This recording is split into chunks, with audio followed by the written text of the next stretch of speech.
एक महिला खेत में चारा काट रही होती है। तभी वहाँ पर एक युवक आता है और उस महिला से बोलता है कि तुम्हें अब मेरे साथ रहना है। तो महिला जैसे ही सुनती है वह हैरान और परेशान हो जाती है, लेकिन वह युवक उस महिला को अपने साथ रहने के लिए जब दबाव बनाने लगता है तो महिला इनकार कर देती है, हमें आपके साथ नहीं रहना है। फिर जैसे ही यह महिला इनकार करती है वह युवक आग बबूला हो जाता है और सोचने और समझने की भी क्षमता खो बैठता है। तभी वहीं पर हाथ में लिए हुए फावड़े से उस महिला के गर्दन पर वार कर देता है, सिर को काट देता है और यहीं नहीं रुकता है, उसके सिर को उस फावड़े से कुचल देता है।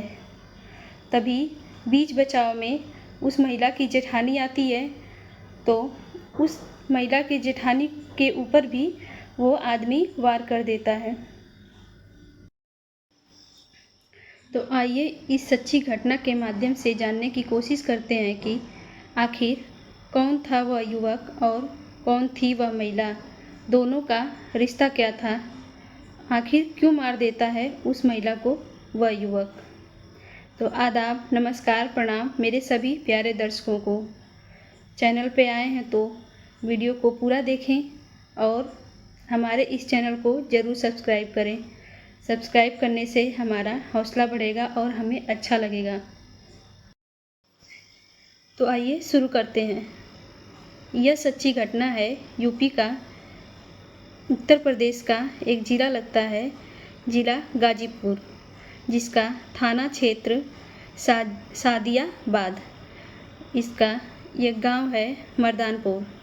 इसी मर्दानपुर का रहने वाला एक युवक होता है जिसका नाम होता है जयप्रकाश। जयप्रकाश की 2009 में शादी होती है, जिसकी पत्नी का नाम वंदना होता है। शादी अच्छे से चल रही थी और आगे चल कर के एक बच्चा भी होता है, लेकिन इनके घर से करीब उसी गांव का रहने वाला एक युवक होता है जिसका नाम होता है शैलेंद्र कुमार। शैलेंद्र कुमार का घर करीब 150 मीटर की दूरी पर होता है। इन दोनों का मतलब शैलेंद्र कुमार का आना जाना प्रकाश के घर पे हमेशा रहता है और इसी बीच में जयप्रकाश की पत्नी और शैलेंद्र के बीच नज़दीकियाँ बढ़ जाती हैं और ये धीरे धीरे यही नज़दीकियाँ कब प्यार में बदल जाती हैं पता ही नहीं चलता है। और देखते ही देखते इन दोनों में शारीरिक संबंध भी बनने लगते हैं। फिर ऐसे ही सिलसिला चलता रहता है, लेकिन शैलेंद्र कुमार एक दिन वंदना से बोलता है कि हम दोनों अब शादी कर लेते हैं। तो वंदना भी शादी के लिए तैयार हो जाती है। फिर वंदना एक दिन अपने प्रेमी यानी शैलेंद्र कुमार के साथ अपने पति और अपने बच्चे को छोड़कर भाग जाती है और फिर ये दोनों 2016 में कोर्ट मैरिज दोनों शादी कर लेते हैं और कोर्ट मैरिज भी करते हैं।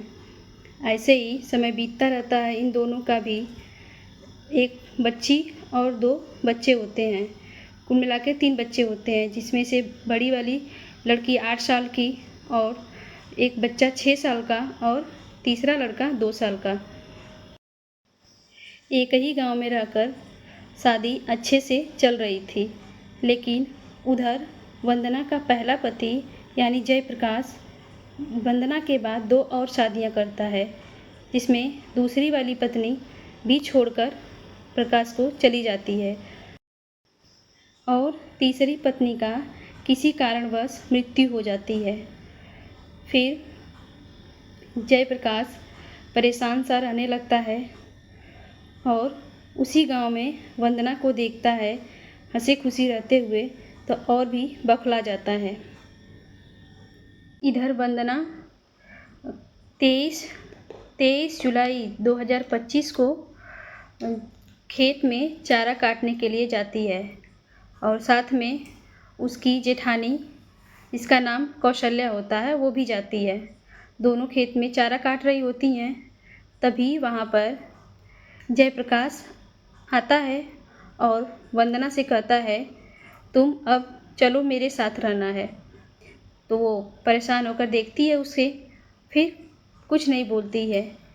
लेकिन जब जयप्रकाश दबाव बनाने लगता है कि तुम्हें मेरे साथ ही रहना है, तो वंदना उसके साथ रहने से इनकार कर देती है।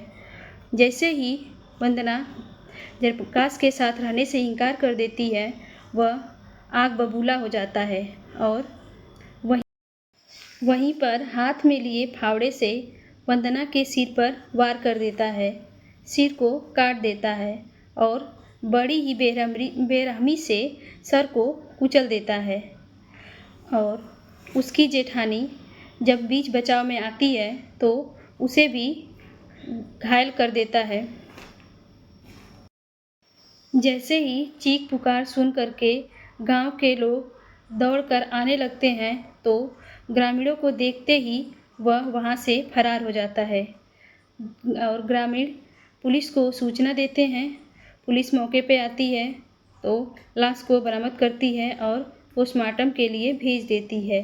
साथ ही उसकी जेठानी को भी अस्पताल में भर्ती कराया जाता है, जिसकी भी हालत गंभीर रहती है। मौके पे पहुँचे सीओ बुड़कुड़ा सुधाकर पांडे जब ग्रामीणों से पूछते हैं जयप्रकाश के बारे में, तो ग्रामीण बताते हैं कि वह यहाँ से भाग चुका है। दिन दहाड़े हुई इस दर्दनाक घटना के बाद ग्रामीणों में, उस गांव के आसपास के निवासियों में भी दहशत का माहौल फैल जाता है और सुधाकर पांडे के द्वारा रात भर छापामारी के बाद गुरैनी पुलिया के पास से जयप्रकाश को पकड़ा जाता है और इसके खिलाफ चार्जशीट दायर किया जाता है। अब देखते हैं कि आगे इसको क्या सज़ा मिलती है। तो दोस्तों, इस कहानी को सुनाने का उद्देश्य किसी को परेशान करना या किसी का दिल दुखाना नहीं था, बस आपको जागरूक करना था और सचेत करना था। अब मिलेंगे अगली ऐसे ही घटना के साथ। जय हिंद।